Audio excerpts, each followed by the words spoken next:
আসসালামু আলাইকুম রহমতুল্লাহ। সূরা আবাসার ৩ নম্বর আয়াত। আল্লাহ সুবহানাহু ওয়া তাআলা বলেছেন, আউযু বিল্লাহি মিনাশ শাইতানির রাজিম, ওয়া মা ইউদরিকা লাআল্লাহু ইয়াজ্জাক্কা। আপনি কি জানেন সে হয়তো পরিশুদ্ধ হতো। ৪ নম্বর আয়াতে বলছেন, আও ইয়াযযাক্কারু ফাতানফাআহু যিকরা, অথবা উপদেশ গ্রহণ করত এবং উপদেশ তার উপকার হতো। এর আগে ১ নম্বর এবং ২ নম্বর আয়াতে যেই ঘটনার পরিপ্রেক্ষিতে এই সূরাটি নাজিল হয়েছে, সেই ঘটনা সম্পর্কে আমরা আলোচনা করেছি এবং সেখানে আমরা দেখেছি আল্লাহ সুবহানাহু ওয়া তাআলা রাসূল সাল্লাল্লাহু আলাইহি ইসলামকে পরোক্ষভাবে স্মরণ করিয়ে দিয়েছেন যে তার যে রিঅ্যাকশন ছিল, সেই রিঅ্যাকশনটা আল্লাহ সুবহানাহু ওয়া তাআলা পছন্দ করেননি। এবং এই ক্ষেত্রে আল্লাহ সুবহানাহু ওয়া তাআলা বলে দিচ্ছেন যে আ রাসূল সাল্লাল্লাহু আলাইহি ইসলাম যে আ কুরাইশদের উপরে বেশি ফোকাস করেছেন, গুরুত্ব দিয়েছেন এবং একজন অন্ধ সাহাবী তাকে কম গুরুত্ব দিয়েছেন। রাসূল সাল্লাল্লাহু আলাইহি ইসলাম তো জানেন না আসলে সেটা তার জন্য হয়তোবা উপকারী হতো এবং তাকে তার প্রশ্নের জবাব না দেওয়াতে সেই সুযোগ থেকে বঞ্চিত হলো। তো এখানে তিনি বলছেন যে তাকে যদি সেই সুযোগটা দেওয়া হতো, তার প্রশ্নের জবাব দেওয়া হতো, তাহলে সে হয়তোবা আম আ পরিশুদ্ধ হতো, অথবা সে হচ্ছে তার জন্য এটা রিমাইন্ডার হিসেবে কাজ করত, যে রিমাইন্ডারটা তার জন্য উপকারী হতো। তো এখানে দেখি ওয়ামা ইউদরিকা, ইউদরিকা শব্দটা বলা হয়েছে, যেটা আদ্রি থেকে এসেছে। আদ্রি, সেখান থেকে তাদ্রি আর ইয়াদ্রি এই শব্দটা এসেছে, যেটার অর্থ হচ্ছে জানা। এবং ইউদ্রিকা বলতে বোঝানো হয়েছে যে আ আ আপনার এমন কি টুল রয়েছে যেটা দিয়ে আপনি এই ইনফরমেশনটা জানতে পারতেন? অর্থাৎ আপনার কি এমন কোনো উপায় আছে যার মাধ্যমে আপনি জানতে পারতেন যে এটা আম আ তার জন্য উপকারী হতো কিনা, বা সে এই উপকার থেকে বঞ্চিত হলো কিনা? সো এর অর্থ হচ্ছে যে আপনার এমন কোনো উপায় নাই যার মাধ্যমে আপনি জানতে পারতেন যে সে কোন ইনটেনশন নিয়ে এসেছে, কোন কারণে এখানে এসেছে। সো এখানে আল্লাহ সুবহানাহু ওয়া তাআলা এই ইদরা শব্দটা দিয়ে বুঝিয়ে দিচ্ছেন যে আপনার এমন কোনো সোর্স নাই, এমন কোনো জানার উপায় নাই যার মাধ্যমে আপনি তার মনের অবস্থাটা জানতে পারবেন। সো আমরা যেমন হচ্ছে এখন ইন্টারনেটের মাধ্যমে ইনফরমেশন পেয়ে থাকি। সো এটা হচ্ছে এক ধরনের টুল। তো এর মাধ্যমে আমরা আমাদের সংবাদগুলো আম আ আ কালেকশন করতে পারি, সংগ্রহ করতে পারি। কিন্তু মানুষের মনের অবস্থা জানার জন্য আল্লাহ সুবহানাহু ওয়া তাআলা আমাদেরকে এমন কোনো উপায় এখন পর্যন্ত বাতলে দেন নাই, বা এমন কোনো উপায় শিখিয়ে দেন নাই যার মাধ্যমে আমরা জানতে পারবো যে তার মনের মধ্যে কি কাজ করছে, সে কোন উদ্দেশ্যে এসেছে। সো এখানে রাসূল সাল্লাল্লাহু আলাইহি ওয়াসাল্লামকে উদ্দেশ্য করে আল্লাহ সুবহানাহু ওয়া তাআলা আম আ বলে দিচ্ছেন এখানে যে আপনার এমন কোনো উপায় ছিল না যার মাধ্যমে আপনি জানতে পারতেন যে এই যে অন্ধ সাহাবী আপনার কাছে এসেছে, সে কেন এসেছে? সে কি ভালো নিয়তে এসেছে? সে কি জানার আগ্রহে এসেছে? নাকি অন্য কোনো কারণে এসেছে? তার মানে হচ্ছে কারো মনের অবস্থা জানার সুযোগ যেহেতু আমাদের নেই, সে কারণে কোনোভাবেই কারো প্রতি জাজমেন্টাল হওয়া যাবে না। যে তার ব্যাপারে আমি আমার মনের মতো একটা কিছু ধারণা করে নিব, সেই সুযোগ আমার নাই। কারণ কারো মনের ভিতরে ঢোকার সুযোগ আল্লাহ সুবহানাহু ওয়া তাআলা আমাদের কাউকেই দেননি। এবং এখানে আমরা দেখি যে এর আগের আয়াতে আল্লাহ সুবহানাহু ওয়া তাআলা থার্ড পারসনে রাসূল সাল্লাল্লাহু আলাইহি ইসলামকে কিছু কথা বলেছেন, যেটা হচ্ছে ইন জেনারেল চলে গিয়েছে। এখানে স্পেসিফিক ভাবে বলা হয় নাই যে রাসূল সাল্লাল্লাহু আলাইহি ইসলামই এটা করেছেন। আর এখানে আমরা দেখি যে ইউদরিকা, তোমার কাছে কি কোনো ইনফরমেশনের উপায় আছে বা টুল জানা আছে? তার মানে এখানে সেকেন্ড পারসনে বলা হচ্ছে, সরাসরি এখানে রাসূল সাল্লাল্লাহু আলাইহি সাল্লামকে আ উদ্দেশ্য করে বলা হচ্ছে। এটা এরকম যেন আপনাকে এমন ধরনের কোনো লাইসেন্স দেওয়া হয় নাই যেটা দিয়ে আপনি অন্যদেরকে জাজ করবেন যে তাদের মনের ভিতরে কি আছে, অথবা তারা কোন উদ্দেশ্যে এসেছে। তাদের এই প্রশ্ন করার পিছনে কি কারণ থাকতে পারে। সো তার মানে হচ্ছে যে যখন কেউ জানতে আগ্রহী হয়, তাকে জানানোটা হচ্ছে আমাদের দায়িত্ব। সে কোন উদ্দেশ্যে জানছে, এই ইনফরমেশনটা নিয়ে সে কি করবে, সেটা যাচাই বাছাই করার দায়িত্ব আমাদের না। তারপরে এখানে বলা হচ্ছে যে ওমা ইউদরিকা লাআল্লাহু ইয়াজ্জাক্কা। সো লাআল্লাহু মানে হচ্ছে পারহ্যাপস, সম্ভবত সে এটা থেকে ইয়াজ্জাক্কা, ইয়াজ্জাক্কা শব্দের অর্থ হচ্ছে, এটা জাক্কা থেকে এসেছে, যেটা অর্থ হচ্ছে যে নিজেকে পরিশুদ্ধ করা। ক্লিনস করা, সে হয়তোবা তার নিজেকে পরিশুদ্ধ করতে পারত এবং সেজন্যই সে এসেছিল এবং সে নিজেকে আরো বেটার করতে পারত। সো এখান থেকে আমরা দেখি যে আম এই যে জ্ঞান অর্জনের যে উদ্দেশ্য, জ্ঞান অর্জনের মূল উদ্দেশ্য যেটা, সেটা হচ্ছে যে নিজেকে পরিশুদ্ধ করা, নিজেকে একটা বেটার পারসনে পরিণত করা আল্লাহর দৃষ্টিতে। তো এখান থেকে আল্লাহ সুবহানাহু ওয়া তাআলা বলে দিচ্ছেন যে আপনি তো তার মনের অবস্থা জানেন না, যে সে হয়তোবা এর মাধ্যমে নিজেকে পরিশুদ্ধ করতে পারত। তো এখান থেকে আমরা আরেকটা জিনিস দেখতে পাচ্ছি, সেটা হচ্ছে যে আমাদের জ্ঞান অর্জনের উদ্দেশ্য কি হবে? আমাদের জ্ঞান অর্জনের উদ্দেশ্য হবে নিজেকে পিউরিফাই করা, নিজেকে আরেকজন ভালো মানুষে পরিণত করা। আমরা জ্ঞান অর্জন এই জন্য করবো না যে মানুষকে জানানোর জন্য, মানুষকে দেখানোর জন্য, অথবা মানুষ আমাকে অনেক বেশি জ্ঞানী বলবে সেটার জন্য না। বরং জ্ঞান অর্জনের উদ্দেশ্য নিজের মাঝে পরিবর্তন আনা।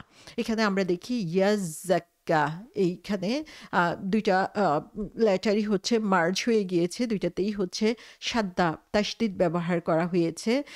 মূলত এটা হওয়ার কথা ছিল হচ্ছে ইয়াতাজাক্কা। সো একটা তা এখানে থাকার কথা ছিল, যে এই তা দিয়ে বুঝানো হয় যে সে এটলিস্ট হচ্ছে কিছুটা হলেও নিজেকে পিউরিফাই করতে পারত। সে হয়তোবা একটা জ্ঞানের মাধ্যমে সে কমপ্লিটলি নিজেকে পরিশুদ্ধ করতে পারছে না, যে একদম পারফেক্ট ফর্মে চলে আসবে না। কিন্তু এই যে ইয়াতাজাক্কা যদি বলতো তাহলে বোঝা যেত যে সে হচ্ছে একদম পারফেক্ট হয়ে যাচ্ছে। কিন্তু আল্লাহ সুবহানাহু ওয়া তাআলা এখানে বলছেন ইয়াজ্জাক্কা, যে এটা পরিপূর্ণ তার মধ্যে পরিশুদ্ধতা না আসলেও কিছুটা হলেও তার মাঝে পরিবর্তন আসতো, কিছুটা হলেও তার মধ্যে পরিশুদ্ধি আসতো। তো সুবহানাল্লাহ, আমরা এখানে দেখি যে আমরা একটা ইনফরমেশন যখন পাই অথবা একটা বিষয়ে যখন জ্ঞান অর্জন করি, এটা দিয়ে আমরা কখনো গ্যারান্টি দিতে পারি না যে আমি পরিপূর্ণ চেঞ্জ হয়ে যাব, আমার নিজের মধ্যে হচ্ছে আমূল পরিবর্তন চলে আসবে। বরং এটা হচ্ছে আমাদেরকে কিছুটা হলেও পরিবর্তন আনতে পারে, কিছুটা হলেও আমাদের মাঝে চেঞ্জ আনতে পারে, সেটা আমরা দেখতে পাচ্ছি। সো একটা সেটিংয়ে, একটা মজলিসে, একটা হালাকায় বসে মানুষ কমপ্লিটলি চেঞ্জ হয়ে যাবে সেটা কিন্তু আমরা আশা করি না। এজন্য এই জ্ঞান অর্জনের যে প্রসেসটা, সেই প্রসেসটা হচ্ছে একটা ধারাবাহিক কাজ। এটা একদিন বসলাম, একদিন বা হালাকায় বসে আমি নিজেকে চেঞ্জ করে ফেললাম, সেটা সম্ভব না। এটা হয়তোবা আমার মনের জগতে একটা আলোড়ন সৃষ্টি করবে, এটা হয়তোবা আমার জানার আগ্রহকে বাড়িয়ে দিবে, এটা হয়তোবা আমার জ্ঞানকে আরো সমৃদ্ধ করবে, যার মাধ্যমে হচ্ছে আমি নিজেকে আরেকটু ভালো মানুষে পরিণত করতে পারবো। এবং এই ইমপ্রুভমেন্টটার কোনো ধরনের হচ্ছে শেষ লিমিট নাই, যে এটুক পর্যন্ত হলেই আমার জন্য যথেষ্ট। বরং ভালো হওয়ার এই প্রসেসটা হচ্ছে কন্টিনিউয়াস প্রসেস, এবং এই কন্টিনিউয়েশনটা ইয়াজ্জাক্কা, এখানে আমরা দেখি যে এই যে তাসদিদ দেওয়া হয়েছে, এর মাধ্যমে এটাকে হচ্ছে একটা কন্টিনিউয়াস প্রসেসের মধ্যে আল্লাহ সুবহানাহু ওয়া তাআলা ফেলে দিয়েছেন, যে নিজেকে পরিশুদ্ধ করার, নিজেকে ভালো করার, নিজেকে উন্নত মানুষ করা, উন্নত মুসলিম হিসাবে নিজেকে তৈরি করার যে প্রসেসটা, এটা হচ্ছে একটা কন্টিনিউয়াস প্রসেস। একদিনে এটা থেমে যাবে না, একদিনেই আমি নিজেকে চেঞ্জ করতে পারবো না। সো এখানে আমরা দেখি যে আব্দুল্লাহ ইবনে মাকতুম রাদিয়াল্লাহু আনহু, উনি একজন বিশ্বাসী ছিলেন, ইমানদার ছিলেন, এবং উনি অনেক মজবুত ইমানদার ছিলেন, সেটাও আমরা দেখি। এবং তাকে রাসূল সাল্লাল্লাহু আলাইহি ওয়াসাল্লাম পরবর্তীতে অনেক দায়িত্ব দিয়েছেন, অনেক কাজ দিয়েছেন, এবং ইসলামের অনেক গুরুত্বপূর্ণ সার্ভিস তিনি দিয়েছেন। তিনি তার যে ইন্টেনশন ছিল বা তার যে উদ্দেশ্য ছিল, দিন সম্পর্কে আরো জানার যে আগ্রহ ছিল, সেটা হচ্ছে তাকে উপকৃত করত এবং সেটা তাকে আরো বেশি পরিশুদ্ধ করত। তো এখান থেকে আমরা দেখি যে সাহাবাদের যে ইন্টেনশনটা ছিল, কোনো কিছু জানার যে আগ্রহ ছিল, সেটা মূলত ছিল হচ্ছে যে আরো কত ভালো হওয়া যায় সেটার জন্য চেষ্টা করা। এবং সেই চেষ্টা থেকেই হচ্ছে তারা রাসূল সাল্লাল্লাহু আলাইহি ওয়াসাল্লামকে বিভিন্ন সময় বিভিন্ন ধরনের প্রশ্ন করত।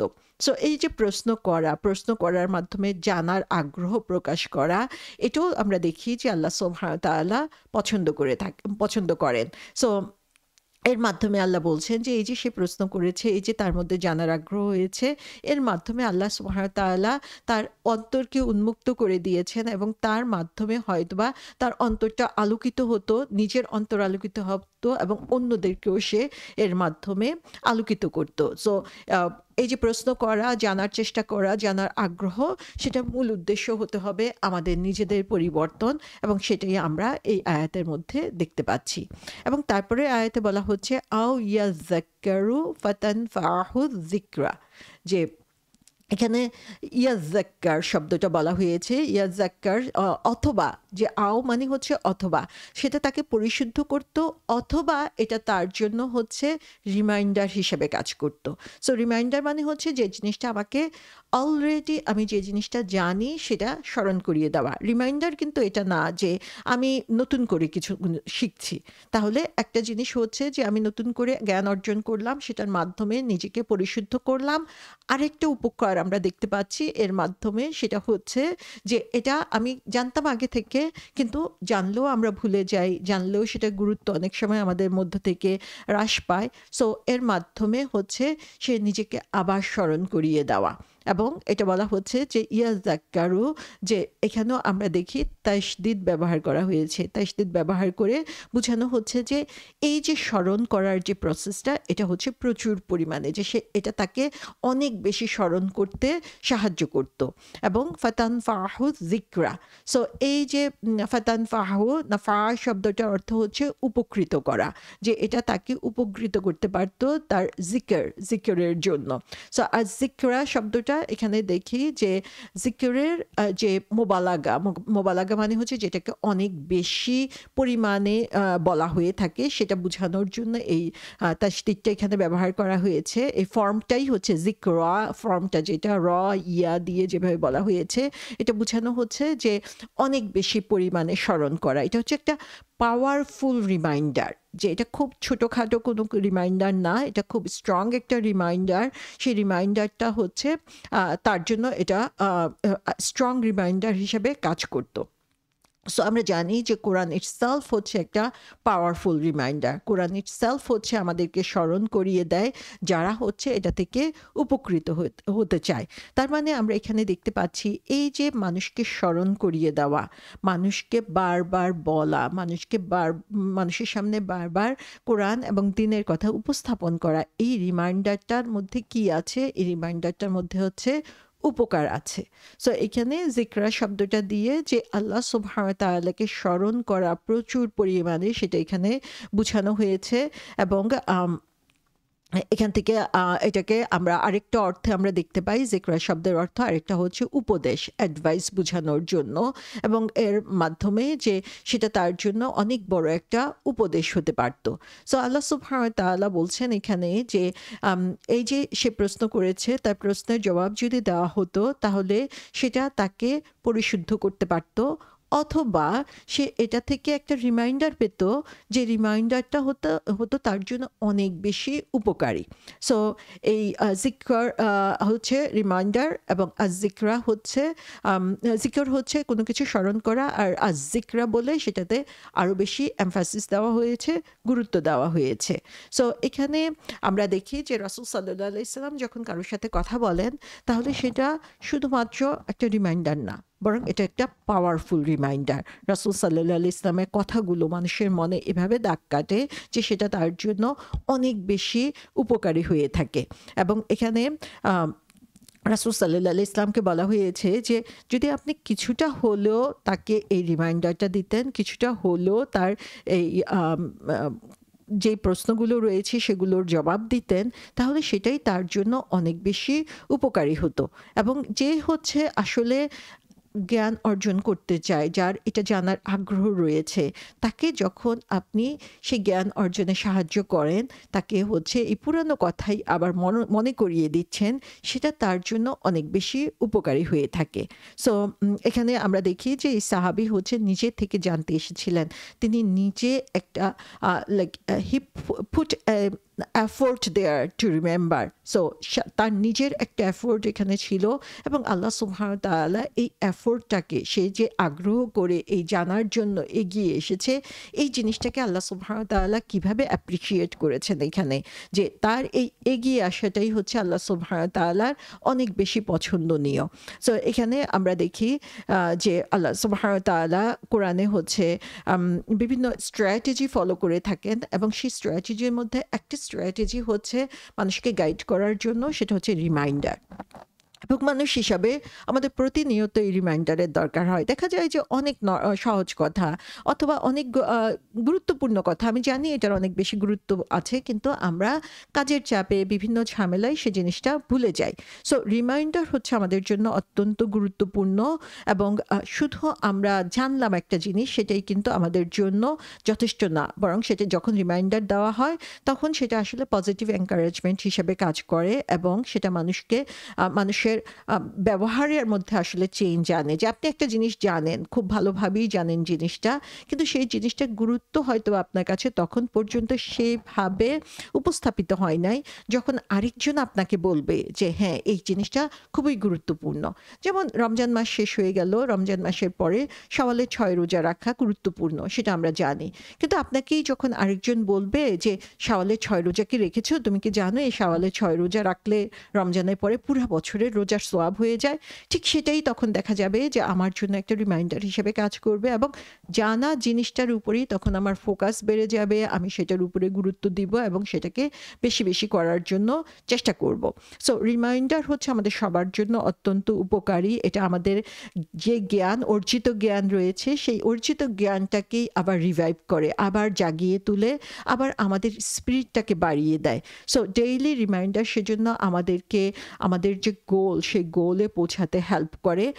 এবং কোরআনের মধ্যে আমরা দেখব যে একই কথা বারবার বিভিন্নভাবে বলা হয়েছে। একই স্টোরি আল্লাহ সুবহানাহু ওয়া তাআলা বিভিন্ন সময় বিভিন্নভাবে উপস্থাপন করেছেন, যেন এটা আমাদের জন্য রিমাইন্ডার হয়। আমরা যেন বসে না থাকি, বা আমরা যেন জিনিসটা ভুলে না যাই। সো বারবার ঘুরে ফিরে সেই কথাগুলো আল্লাহ সুবহানাহু ওয়া তাআলা বিভিন্ন আঙ্গিকে আমাদের সামনে তুলে ধরেন।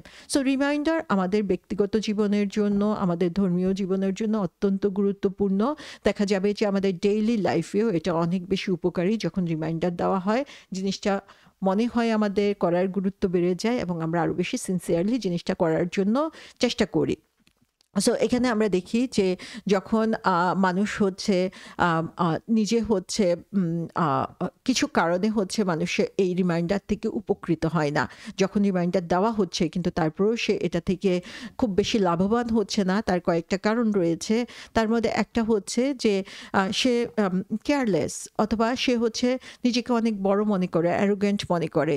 যেমন কোরআনের ৯৬ নম্বর সূরার ৬ এবং ৭ নম্বর আয়াতে বলা হয়েছে যে মানুষ হচ্ছে অসংযত হয়ে পড়েছে, অথবা সীমা লঙ্ঘনকারী হয়ে পড়েছে, এবং সে তখন মনে করে যে তার অন্য কোনো কিছুর প্রয়োজন নাই। তখন তাকে যতই রিমাইন্ডার দেওয়া হোক না কেন, সে রিমাইন্ডার কাজ করবে না, কারণ সে মনে করে যে আমি যথেষ্ট, আমি অনেক বেশি জানি, আমাকে আবার বলতে আসছে, আমাকে শিখাতে আসছে। এই ধরনের কিছু যখন চলে আসে, তখন রিমাইন্ডার তার জন্য কোনো উপকারে আসে না।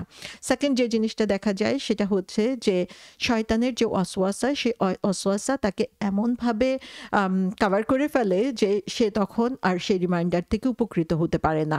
এ ব্যাপারে ১৬ নম্বর সূরার ৯৯ এবং ১০০ নম্বর আয়াতে আল্লাহ বলেছেন যে শয়তানের ব্যাপারে বলা হয়েছে যে নিশ্চিতভাবে যাদের হচ্ছে ঈমান আছে এবং তাদের রবের উপরে তাদের পূর্ণ আস্থা রয়েছে, তার উপর শয়তানের কোনো ধরনের প্রভাব নেই। সো তার প্রভাব হচ্ছে শুধুমাত্র তাদের উপরই, যাদেরকে সে তার বন্ধু বানিয়ে নেয় এবং যারা হচ্ছে তাকে আল্লাহর সাথে শরিক করে নেয়। তো তখন দেখা যায় যে আল্লাহ সুবহানাহু ওয়া তাআলার এই রিমাইন্ডারগুলো তার জন্য কাজ করে না। কারণ তখন যত ভালো কথাই বলা হোক না কেন, শয়তান তাকে ওয়াসওয়াসা দিতে থাকে, এবং এই ভালো কথাগুলোর মধ্যেই খারাপ জিনিস খুঁজে বের করার প্রবণতা তার মধ্যে বেড়ে যায়। এবং থার্ড যে জিনিসটা সেটা হচ্ছে যে নিজের মধ্যে দৃঢ় সংকল্প অথবা যে স্পিরিটটা থাকার কথা দিন পালন করার ব্যাপারে, সেটা যদি হারিয়ে যায়। সেটার ব্যাপারে আমরা দেখি কোরআনের ২০ নম্বর সূরার ১১৫ নম্বর আয়াতে আল্লাহ বলেছেন যে নিশ্চিতভাবে আমরা আদমকে একটা নির্দেশ দিয়েছি এর পূর্বে, কিন্তু সে ভুলে গিয়েছিল, এবং আমরা তার মাঝে দৃঢ় সংকল্পের অভাব দেখেছি। তো তার মানে হচ্ছে যে আমি যখন হচ্ছে আমি নির্দেশ পালন করার ব্যাপারে আমার মাঝে কোনো ধরনের শিথিলতা চলে আসে, তখনই দেখা যায় এই রিমাইন্ডারগুলো আমরা ভুলতে থাকি। সো যখন হচ্ছে আমরা রিমাইন্ডারকে রিপিটেটিভ রিমাইন্ডারগুলোকে গুরুত্বের সাথে গ্রহণ করব, তখনই দেখা যাবে সেটা আমাদের অন্তরকে, আমাদের ঈমানকে, আমাদের বিশ্বাসকে আরো বেশি দৃঢ় করছে। যেমন ৩২ নম্বর সূরার ১৫ নম্বর আয়াতে বলা হয়েছে, শুধুমাত্র তারা যারা হচ্ছে আমার নিদর্শনসমূহে বিশ্বাস করে, যখন তাদেরকে স্মরণ করিয়ে দেওয়া হয়, তারা সিজদায় নত হয়ে পড়ে এবং তাদের রবের প্রশংসায় তারা উচ্চকিত হয় এবং তারা হচ্ছে অ্যারোগেন্ট না, তারা অহংকারী না। তো সুবহানাল্লাহ, এই রিমাইন্ডারগুলো কি করে আমাদের মনকে আসলে আরো নরম করে, আল্লাহমুখী করে এবং অহংকার থেকে নিজেদেরকে দূরে সরিয়ে রাখে। সূরা নাজিয়াত, এই সূরার সাথে আমরা আগেও আলোচনা করেছি। সূরা আবাসার হচ্ছে বিশাল একটা সম্পর্ক রয়েছে, এত গভীর সম্পর্ক। সেখানে আমরা দেখি সূরা নাজিয়াতে যখন মুসা আলাইহিস সালামকে ফিরআউনের কাছে পাঠানো হয়েছিল, তখন তাকে ফিরআউন জিজ্ঞাসা করলো যে ফাকুল হাল্লাকা ইলা আন তাযাক্কা, অতঃপর বলো তোমার পবিত্র হওয়ার আগ্রহ আছে কি? তার মানে হচ্ছে যে এই যে পবিত্র হওয়ার আগ্রহ, এই পিউরিফিকেশনটা, সেটা আসলে কি? সেটা হচ্ছে নিজেকে পরিবর্তনের ইচ্ছা করা, নিজের মাঝে পরিবর্তন আনার জন্য চেষ্টা করা, এবং সেই পরিবর্তনটা তখনই সম্ভব যখন আমরা সম্পূর্ণভাবে আল্লাহর প্রতি নিজেকে সমর্পণ করে দেই। সো এখানে আমরা দেখি যে আল্লাহ সুবহানাহু ওয়া তাআলা কোনো নবী রাসূলকে পর্যন্ত জাজ করার কোনো সুযোগ দেন নাই, যে কারোর ভিতরে কি আছে, সে কি চিন্তা করছে, সেটা কেউ আমরা আসলে বাইরে থেকে বলতে পারবো না। সো এখানে মুসা আলাইহিস সালাম, সে জানে যে ফেরাউন কি, ফেরাউনের ঘরে সে বড় হয়েছে, ফেরাউন সম্পর্কে পুরোপুরি জ্ঞান তার আছে। সে জানে সে কি পরিমাণ অত্যাচারী, সে জানে সে কি পরিমাণ জুলুম করেছে, কত মানুষকে খুন করেছে এবং কত মানুষের ক্ষতি করেছে। সে নিজেকে গড বলে, নিজেকে সবার রব বলে প্রচার করে। তার কাছে যেয়ে জিজ্ঞাসা করা হচ্ছে যে তোমার কি পবিত্র হওয়ার ইচ্ছা আছে? তার মানে হচ্ছে যে যতই আমরা বাইরে থেকে দেখি না কেন, সেখানেও আমাদের হচ্ছে জাজ করার কোনো সুযোগ নাই যে তার ভিতরে কি আছে। সো এখানেও আমরা দেখি তাজাক্কা শব্দটা ব্যবহার করা হয়েছে, যে এর মাধ্যমে আল্লাহ সুবহানাহু ওয়া তাআলা মেসেঞ্জারদেরকে, রাসূলদেরকে বলে দিচ্ছেন যে আপনাদের কোনো সুযোগ নাই বের করা যে তার মনের ভিতরে কি আছে। সো আমাদের কাজ হচ্ছে কি? আমাদের কাজ হচ্ছে চেষ্টা চালিয়ে যাওয়া। আমাদেরও কোনো সুযোগ নাই যে বাইরে থেকে একজন মানুষকে দেখে তাকে জাজ করা, যে আমরা দেখলাম কারো শরীর ভর্তি টাট্টু এবং সেজন্য আমি চিন্তা করলাম যে তার কাছে ইসলামের কথা কি বলবো। আবার আমরা দেখি যে খুব পরহেজগার লোক দেখে আমরা মনে করলাম সে খুব আল্লাহভীরু হবে, কিন্তু সে যে আসলে কত অন্যায় করছে সেটা আমাদের জানার কোনো সুযোগও নাই। তো সে কারণে হচ্ছে যে কারো মোটিভ, কারো ইন্টেনশন, কারো অন্তরে কি রয়েছে সেটা জানার কোনো সুযোগ আমাদের নাই। আমাদের কাজ হচ্ছে মানুষের কাছে ইনফরমেশন পৌঁছে দেওয়া, তাদেরকে রিমাইন্ডার দেওয়া, তাদেরকে আল্লাহর পথে আহ্বান করা।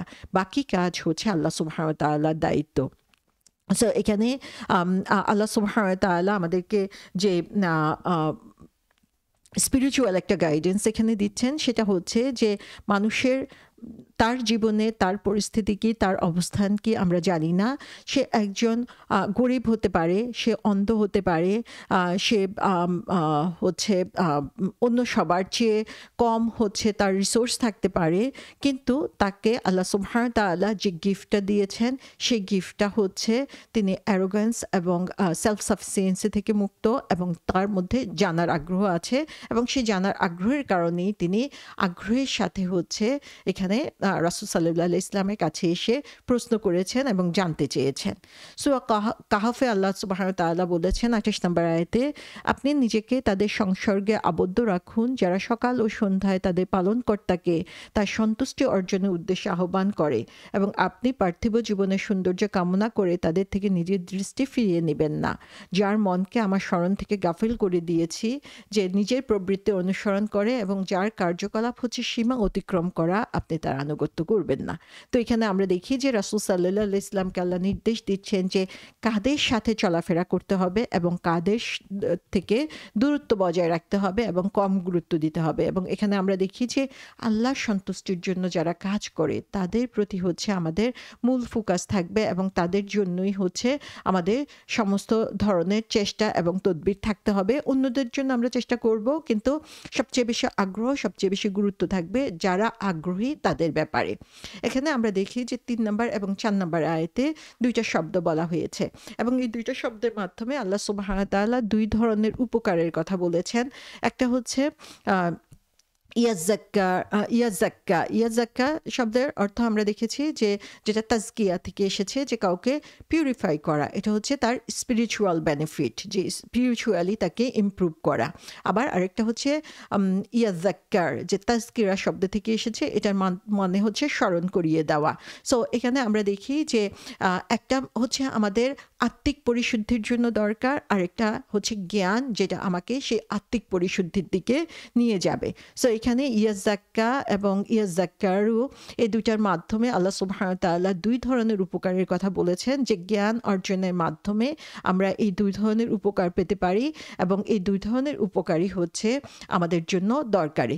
এখানে আমরা দেখি যে ফার্স্ট স্টেজ যেটা, সেটা হচ্ছে যে কেউ নিজেকে রাইটিয়াস বা মুত্তাকি করা, যে হচ্ছে নিজের ইনার এবং আউটার সেলফসকে হচ্ছে ক্লিনস করবে, পরিষ্কার করবে। এবং সেকেন্ড স্টেজ যেটা, সেটা হচ্ছে এটা হচ্ছে স্পিরিচুয়াল জার্নি শুরু। এবং এখানে আমরা আল্লাহ সুবহানাহু ওয়া তাআলার যে জ্ঞান বা আল্লাহ সুবহানাহু ওয়া তাআলার যে গ্রেটনেস, আল্লাহ সুবহানাহু ওয়া তাআলা আমাদেরকে যা কিছু শিখিয়েছেন সেগুলোর ব্যাপারে আমরা রিমাইন্ডার দিব। এবং এখানে আও শব্দটা দিয়ে আমরা দেখি যে এই ২টা সেন্টেন্সকে একত্র করা হয়েছে। এটা এর মানে এই না যে একটা আরেকটার পরিপূরক। এখানে ২টা জিনিসই হচ্ছে এখানে কাজে লাগতে পারে, ২টা জিনিসই হচ্ছে এই উপকারের মধ্যে ইনক্লুডেড হতে পারে। সো এখানে আমরা দেখি যে আমরা যখন কোনো গ্যাদারিংয়ে বসি, যখন কোনো হালাকায় বা মজলিসে বসি, তখন সেটা কি করে আমাদের ইমোশনাল চেঞ্জ আনে, সেটা আমাদের স্পিরিচুয়াল বেনিফিট আনে। এবং এই তাজকিয়া হচ্ছে সবসময় অন্য যে কোনো কিছুর চেয়ে বেটার, সব কিছু এটা আমাদের চেয়ে অনেক বেশি উপকার দিয়ে থাকে। আর তাজকিরা হচ্ছে তখনই ইম্পর্টেন্ট যখন হচ্ছে এটা আমাকে বেটার হতে হেল্প করে। যদি আমার রিমাইন্ডারটা আমাকে উন্নত না করে, আমাকে ভালো না করে, আমাকে বেটার সেলফে পরিণত না করে, তাহলে সেটা আসলে আমার কোনো কাজে লাগবে না। সো আমাদের নলেজ বা জ্ঞান অর্জনের মেইন গুরুত্ব যেটা হবে সেটা হচ্ছে তাজকিয়া, নিজেকে পরিশুদ্ধ করা। এবং সেই পরিশুদ্ধতার পথে স্টেপ বাই স্টেপ আগানোর জন্য আমাদের দরকার হচ্ছে রিমাইন্ডার। সো এই জিনিসটা আমাদেরকে খেয়াল রাখতে হবে যে আমাদের মেইন গোল হচ্ছে তাজকিয়া। আমি অনেক জ্ঞান অর্জন করলাম, অনেক আলোচনা করলাম, সবাই আমার আলোচনায় শুনে বলল এত সুন্দর আলোচনা করেছেন, কিন্তু সেটা আমার নিজেকে কোনো পরিবর্তন করে নাই, আমার নিজের মধ্যে কোনো চেঞ্জ আনে নাই। সেই জ্ঞান থেকে আমি নিজে উপকৃত হই নাই, মানুষের বাহাবা পেয়েছি, এটুকু পর্যন্তই সেটা শেষ। তাহলে সেই জ্ঞান আসলে আমাদের কোনো কাজে লাগলো না, সেটা আমাদের কোনো উপকারে আসবে না। সো এখানে আমরা দেখি যে ফার্স্ট রিকোয়ারমেন্ট যেটা, সেটা হচ্ছে নিজেকে পরিশুদ্ধ করার জন্য চেষ্টা করা এবং যত বেশি পারা যায় রিমাইন্ডারের মধ্যে নিজেকে রাখা। এবং এই কারণেই হচ্ছে সেই মানুষদের সাথে আমাদের চলাফেরা করতে হবে, সেই ধরনের হালাকায় আমাদেরকে যেতে হবে, সেই ধরনের গ্যাদারিংয়ে যেতে হবে যেখানে হচ্ছে এই রিমাইন্ডারগুলো আমাদের সামনে আসবে এবং উদ্দেশ্য থাকবে এই রিমাইন্ডারের মাধ্যমে আমি নিজেকে আরও বেশি পরিশুদ্ধ করব। এবং এর মাধ্যমে আমরা দেখি যে তাজকিয়া এবং এই ২টা শব্দের উপরে আল্লাহ সুবহানাহু ওয়া তাআলা এখানে গুরুত্ব দিয়েছেন। তাজকিয়া হচ্ছে আমি খারাপ জিনিস থেকে নিজেকে দূরে সরিয়ে রাখবো, অ্যাভয়েডিং ব্যাড ডিডস, এটা হচ্ছে আমার তাজকিয়ার মূল শর্ত। এবং জিকির হচ্ছে জানা যে কোন জিনিসগুলো অ্যাভয়েড করতে হবে, কোন জিনিসগুলো আমাকে বেশি বেশি করে করতে হবে, সেই ব্যাপারে নিজেকে রিমাইন্ডার দেওয়া। সূরা যারিয়াতে আল্লাহ সুবহানাহু ওয়া তাআলা বলেছেন যে ওয়াযাক্কির ফা ইন্না যিকরা তানফাউল মুমিনিন। এবং বুঝাতে থাকুন, কেননা বুঝানো মুমিনদের উপকারে আসবে। তাহলে এখানে আমরা দেখছি এই যে যাক্কির, যে রিমাইন্ডার দেওয়ার কথা বলা হয়েছে, রিমাইন্ডার দিতেই থাকুন। যাক্কির, যে এই যে তাসদিদ দেওয়া হয়েছে যে এইটা একদিনের কাজ না, এটা হচ্ছে একটা কন্টিনিউয়াস প্রসেস। রিমাইন্ডার দিতেই থাকুন। আমি একবার বললাম শুনলো না, দ্বিতীয়বার বললাম শুনলো না, তৃতীয়বার বললাম শুনলো না, আমার কাজ শেষ হয় নাই। আমার কাজ হচ্ছে বুঝাতে থাকা। এখন কিভাবে বুঝাবো, সেখানে হচ্ছে আমার হেকমত, উইজডম আমাকে ইউজ করতে হবে, যে আমি প্রজ্ঞার সাথে তার সিচুয়েশন বুঝে, তার অবস্থা বুঝে, তার লেভেলে নেমে তাকে বুঝাতে হবে। সো এই বুঝানোর কাজটা হচ্ছে কন্টিনিউয়াস। ফা ইন্না যিকরা তানফাউল মুমিনিন, অবশ্যই যখন এই রিমাইন্ডার দেওয়া হয় সেটা কার জন্য উপকারী হবে, যে হচ্ছে বিলিভার, যে হচ্ছে বিশ্বাস করে, যে আসলে চায় নিজেকে পরিবর্তন করতে, সেই এখান থেকে উপকৃত হবে।